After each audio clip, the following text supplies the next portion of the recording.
السلام عليكم ورحمة الله وبركاته. ان شاء الله تكونوا بخير. اليوم ان شاء الله هنعدل معكم كيكه غزاله بزاف بالتفاح، كتجي لذيذه معلكه من الداخل، كتجي في وسط منها التفاح. ان شاء الله لا جربتوها غتعجبكم، سهله بزاف في التحضير. بلا ما نطول عليكم نخليكم مع الفيديو، فرجه ممتعه. بالنسبه للمقادير فكنحتاجو 3 البيضات، قشور ديال الحامضه، 80 مليلتر ديال الزيت، 50 مليلتر ديال الحليب، كأس إلى ربع ديال السكر، عبرت بكاس العنبة وعلبة ديال ياغورت طبيعي أولا بنكهة فاني. عندي جوج ساشيات ديال فاني، 250 غرام ديال الدقيق، 15 غرام خميرة الحلويات. كنحتاجو هنايا اللوز ايفيلي، واكيد المكون الرئيسي اللي كنحتاجو في هذه الوصفه هو التفاح. استخدمت 4 تفاحات. ونبداو على بركه الله، بسم الله. مع الطريقه ديال التحضير، كندير بيضات، قبصه ديال الملحه، كذلك فاني والسكر. كنطرب كلشي مع بعضياتو مزيان حتى كيتضاعف الحجم ديالو وكيولي اللون ديالو مبيض. عاد غنضيف باقي المكونات صافي. هنايا من بعد ما تضاعف الحجم ديالو كما كتشوفوا، دابا كنضيف الزيت. كيجي هيدا نص كاس الزيت وربع كاس ديال الحليب. المهم بالعبار غنخليكم ان شاء الله كلشي مكتوب في صندوق الوصف. هنايا عندي قشور ديال الحامض، وكنضربوا كلشي مع بعضياتهم. هيدا صافي ملي كينسجموا كنضيف دابا الدقيق كيبقى على حسب، يعني على حسب النوعيه، على حسب حجم البيضات.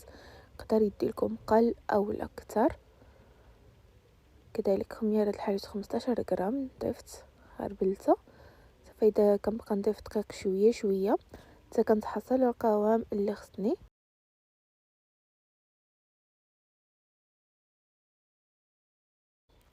صافي القوام ما خصهاش تكون ثقيله وما خصهاش تكون خفيفه عاود بزاف. ها كيفاش كتكون القوام ديالها. صافي دابا غنخليوها على جنب، ندوزو باش نقشرو التفاح.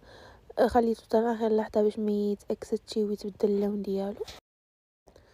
هيدا كنقطعوه مكعبات متوسطين، ماشي صغارين وماشي كبارين عاود. صافي هيدا من بعد نديرو شويه د الفارقه باش نخلط معاهم الدقيق باش ديك التفاح ما كيهبطش لنا اللقاح.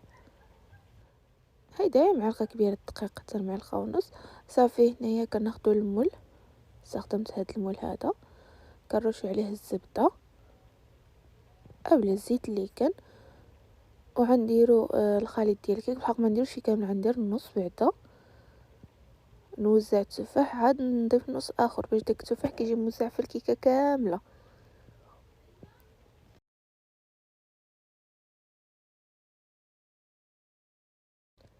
صافي اذا كنوزعوا الكيكه الخليط ديال الكيك في بسباتولا. كنضيف نصف كميه ديال التفاح. هيدا كنوزعو وغنضيف بقيه الخليط ديال الكيك من الفوقي.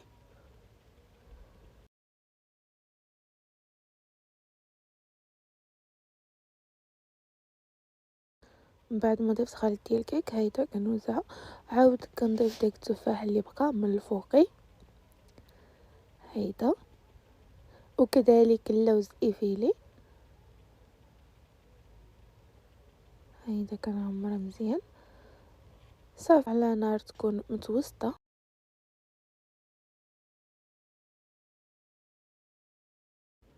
هاي الكيكه ديالنا من بعد ما طابت خرجتها من الفرن. هذا هو الشكل ديالها. كنخليها حتى كتبرد. من بعد ما حيدتها من المول هذا هو الشكل ديالها. دابا كيبقى نزينوها. يمكن لكم ديروها بمربى اولا نباش، اولا انا ندير لها سكر كلاصي من الفوقي. هيدا درت عليها شويه كيعطي جماليه اكثر. صافي نقطع لكم باش تشوفوا الشكل ديالها كيفاش كتجي من الداخل. صراحه كتجي معلكه ولذيذه. ديك التفاح كيجي من الوسط ديالها على هذا الشكل هذا. كما كتشوفوا التفاح كيجي موزع عليها من الفوق ومن الوسط. ان شاء الله تجربوها وتعجبكم. كتجي هشيشه وكتدوب في الفم ومعلكه في نفس الوقت ديك التفاح. سهله رغم البساطه ديالها الا انها لذيذه. صافي هذا كيكون مزال الفيديو اليوم، نتلاقاو في فيديوهات قادمه باذن الله. شكرا على المتابعه ودمتم في امان الله، والسلام عليكم ورحمه الله وبركاته.